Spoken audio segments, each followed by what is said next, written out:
फौज आहे 300. 1800 विरुद्ध 300 लढाई कशी होणार? या 1800 मध्ये काही राजपूत होते, काही पठाण होते. एक एक पठाण आपल्या 4-4 मावळ्यांना भारी होतं. पण काय झालं होतं? कचकून खाल्ले होते आणि दचकन झोपले होते.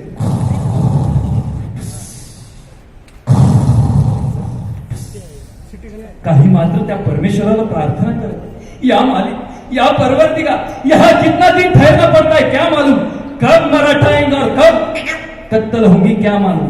मित्रांनो, मराठा ही जात नाही. मराठा म्हणजे कोण? जो या महाराष्ट्रामध्ये राहतो, जो मराठी भाषा बोलतो, जो शिवाजी राजांवर प्रेम करतो, तो मराठा मरणार.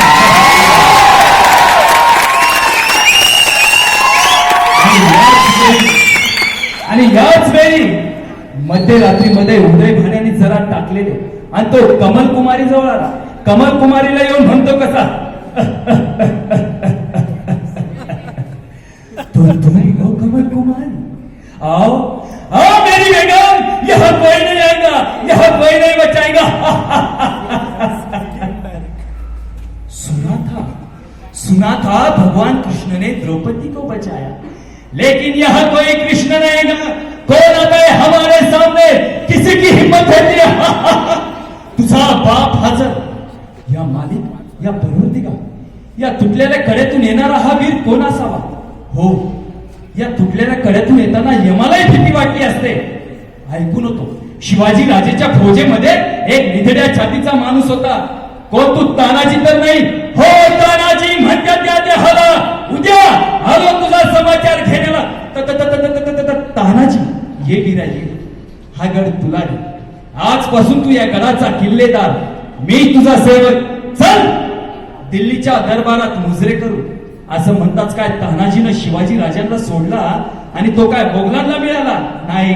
पचकन तानाजी चुकला, म्हटला, हे उद्या, अरे हिंदू असून मुस्लिम धर्म स्वीकारणारा उदयभान राठोड, अरे कुत्र्याला तुकडा टाकल्यानंतर कुत्रा गोंडा घोळतो की औलाद माझी नाहीये.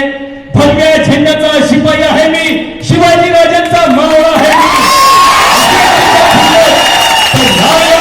मंडळ. आणि हे शब्द यावेळी उदय भाण्याचं वय होतं 24 वर्ष. तरणा बांड पोरगा, हातात जर पहार धरली तर त्याचा 4चा आकडा बनवला जायचा. तांब्या जर धरलं तर त्याचा कानोला बनवला जायचा. असा हा ताकदवान. यावेळी तानाजीचं वय आहे 35 वर्ष. असा हा तरणा बाण पोरगा उदयभान. तानाजीचे हे शब्द ऐकताच खवळलेल्या उदयभानाने काय केले? तानाजीवर वार त्यांनी केला, तानाजीवर वार त्यांनी केला. ढालीवर घेतो वार आला, ढालीवर घेतो वार आला. उदयभानच्या जबर हल्ल्याला तानाजीच्या तोडलं ढालीला, तोडलं ढालीला जिरहाजी, तोडलं ढालीला जिरहाजी. तानाजी थांबला नाही. तानाजीने काय केले? त्या माझ्या राजांनी दिलेला शेला कमरेच्या काढून शेल्याला, हाताला शेला गुंडाळीला. शेल्यावर घेतो वाराला, उदयभानच्या जबर हल्ल्याला. तानाजीचा हात उडविला, हात उडविला जिरहाजी, हात उडविला जिरहाजी. 350 पठाणांना जमीन दोस्त करून तानाजी माणूस रे उदयभानाशी झुंज देत आहे. आणि यावेळी काय झालं? इंच इंच जखमा अंगाला, रक्ताने वीर नहालेला.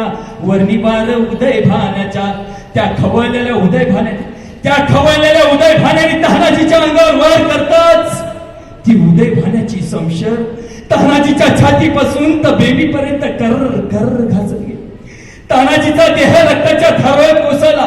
उदयभानाने लात मारली, मरगट्टे उठ, हमसे टकराता है. उदयभान थुकून हसत जातो. एवढ्यात उदयभानाच्या कानावर पाठीमागणं आवाज आला, हे वडावडीच्या औलादी, रक्ताच्या थारोळ्यात कोसळलेल्या माझ्या पोराला लात मारून चाललायस कुठे इजड्या? अरे हिम्मत असेल तर या 80 वर्षाच्या म्हाताऱ्यावर चाल कर.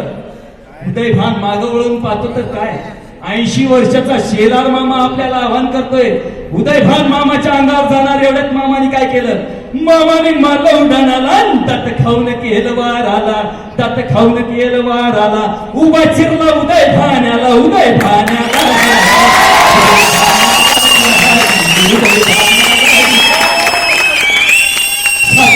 मामा बसलेला, तान फोडलं रडीला. उद्या माझ्या पोराला लात मारून चालला होता हिजड्या, तुला आता जिवंत सोडणार नाही. पळून जाणाऱ्या मावळ्याला सूर्याजी म्हणत आहे, अरे बाप पडलाय म्हणून पळताय कुठे हिजड्यांनो? गडाचे दोर तुटलेला आहे, उड्या मारून मरावं लागेल. उड्या मारून मरण्यापेक्षा लढून मरा. पुन्हा युद्ध झालं. सर्व राजपूत पठाणांना कळालं उदयभान खल्लास झाला. सर्वांनी शरणागती पत्कारली. माझ्या शिवरायांच्या फौजेमध्ये नेम होता, जो शरण आला त्याला मरण नाही, मरण नाही. गवताची गंजी पेटली. शिवाजी राजाला इशारा देण्यात आला. शिवाजी राजे म्हणत आहे, महासाहेब महासाहेब माझ्या तानानं गड घेतला, महासाहेब माझ्या तानानं गड घेतला, येतो आम्ही, येतो आम्ही, हर हर महादेव. शिवाजी राजे इकडे दौडत आहे, पण इकडे कडावर काय झालं होतं? रक्ताच्या थारुळात कोसळलेल्या, रक्ताच्या थारुळात कोसळलेल्या आपल्या पोराला पाहता शेलार मामानं मिठी मारले. ताना, अरे साहेबांना जर विचारलं, शेलार शेलार माझा ताना कुठे, तर कुठल्या तोंडाने सांगणार रे? ताना कुठल्या तोंडाने सांगणार?